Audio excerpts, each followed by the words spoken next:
Assalamualaikum warahmatullahi wabarakatuh.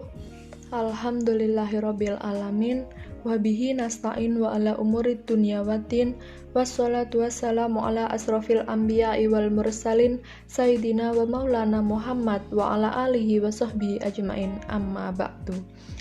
Kepada yang terhormat Ibu Jumaiyah selaku dosen pengampu mata kuliah akuntansi sektor publik dan teman-teman semua yang saya sayangi. Pertama-tama marilah kita panjatkan puja dan puji syukur kehadirat Allah Subhanahu wa Ta'ala atas karunia-Nya sehingga kita bisa melakukan kuliah online pada pagi di bulan Ramadan ini.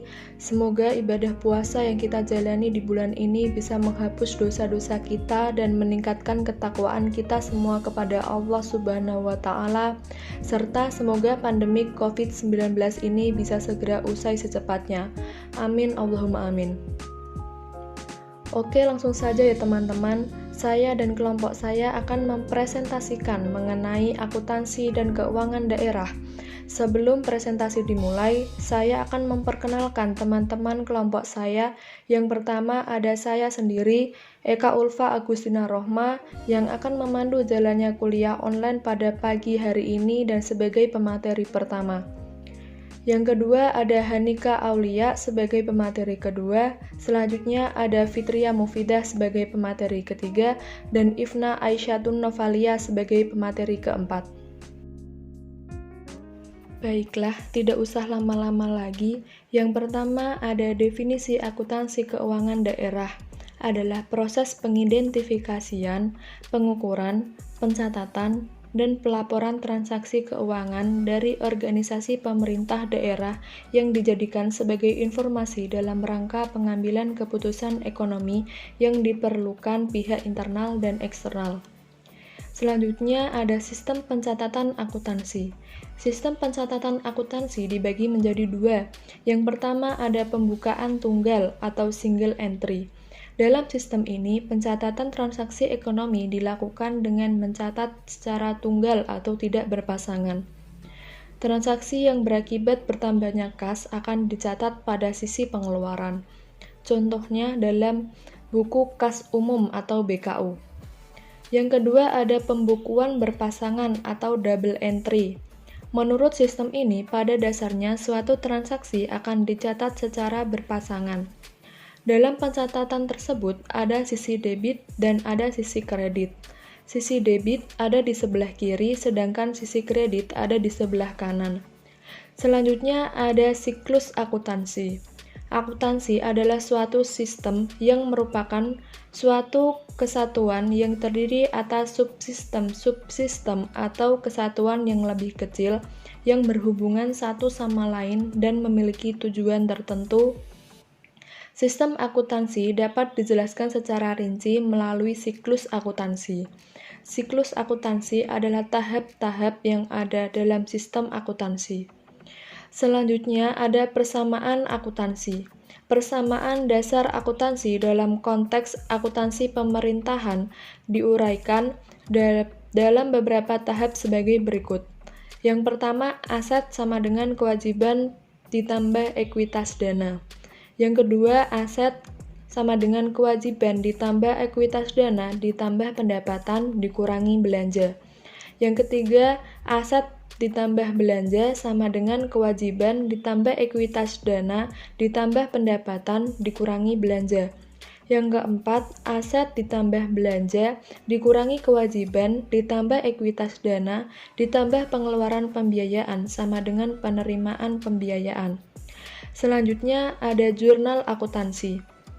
Keberadaan jurnal proses akuntansi tidak menggantikan peran rekening atau akun dalam mencatat transaksi, tetapi merupakan sumber untuk pencatatan ke dalam rekening atau akun.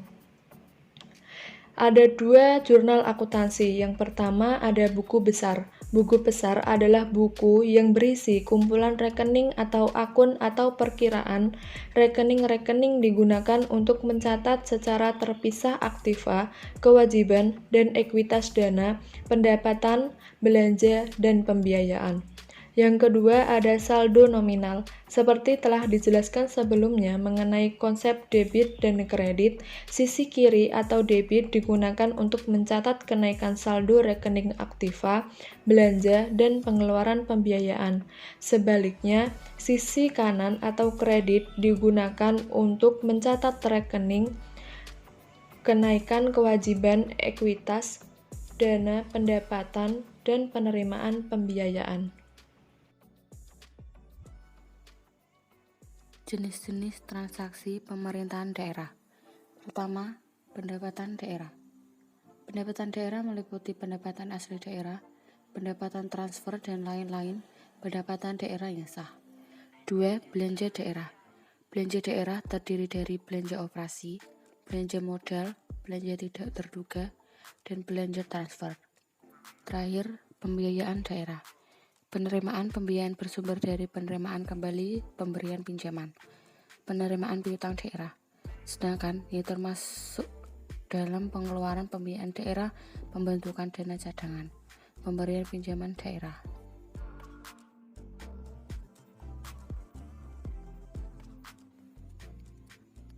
Struktur akuntansi keuangan pemerintahan daerah.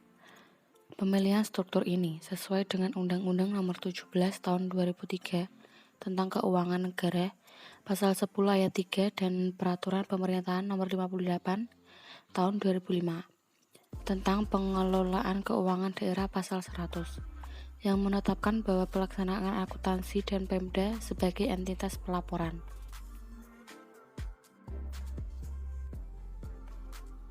Jenis-jenis akuntansi. 1. Akuntansi berbasis anggaran.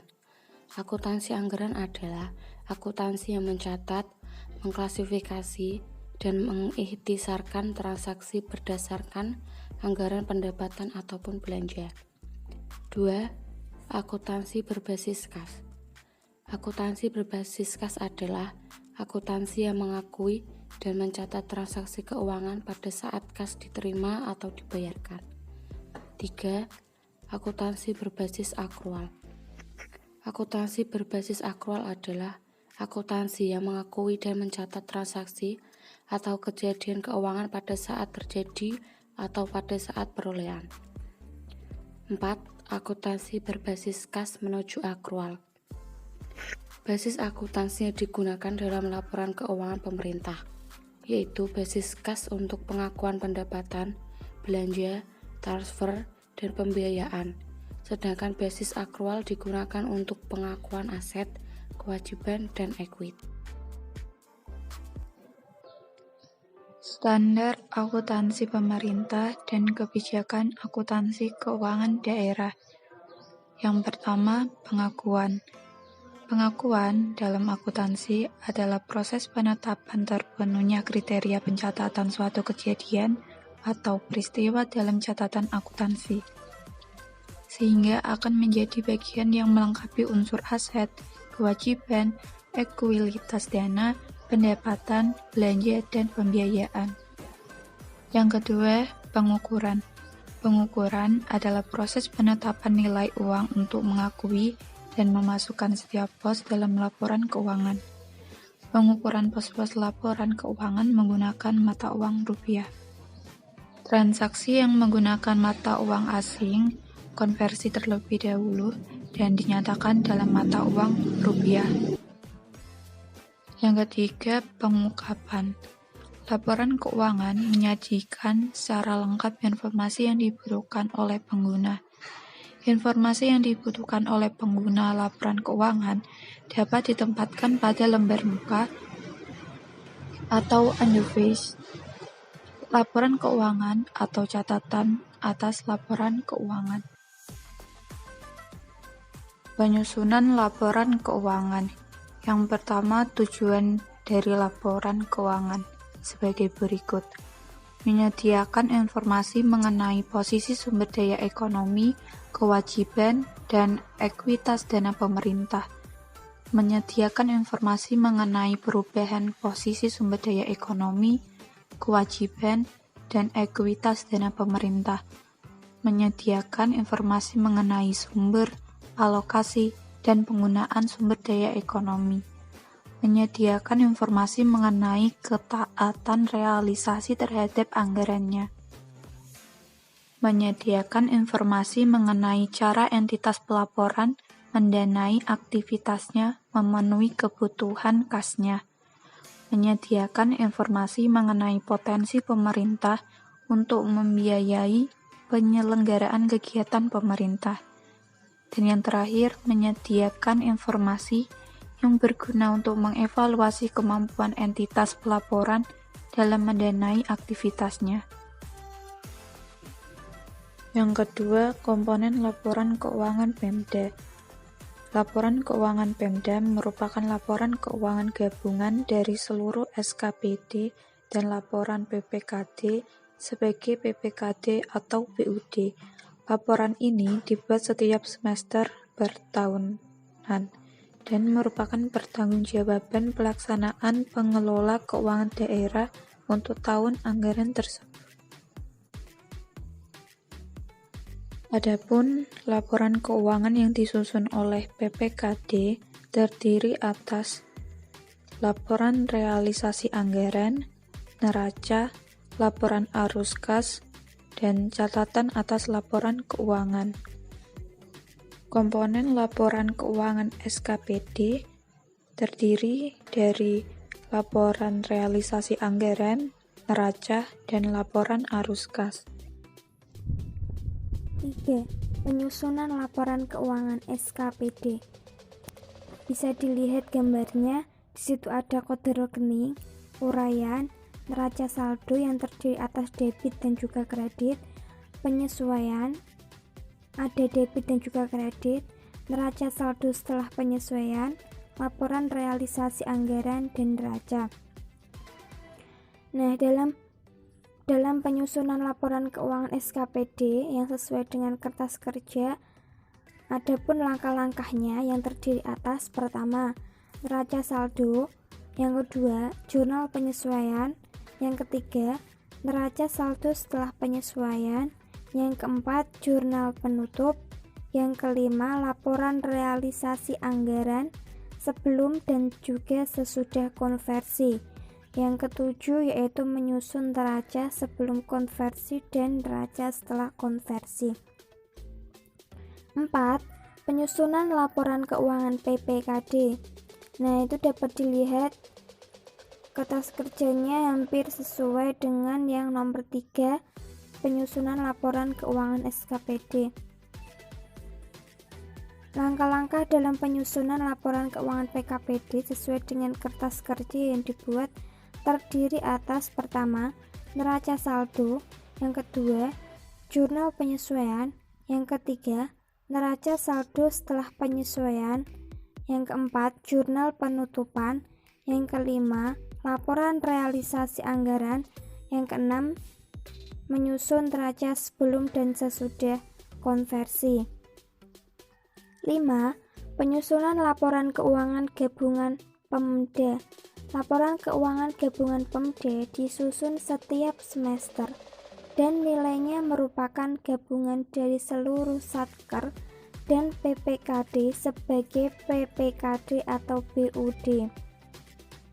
Dalam penyusunan laporan keuangan gabungan ini, rekening-rekening yang sifatnya resipokal atau timbal balik antar unit dalam satu Pemda harus dihilangkan terlebih dahulu. Mekanisme penghilangan akun respokiral tersebut yaitu melalui proses eliminasi akun-akun resipokal. Terima kasih.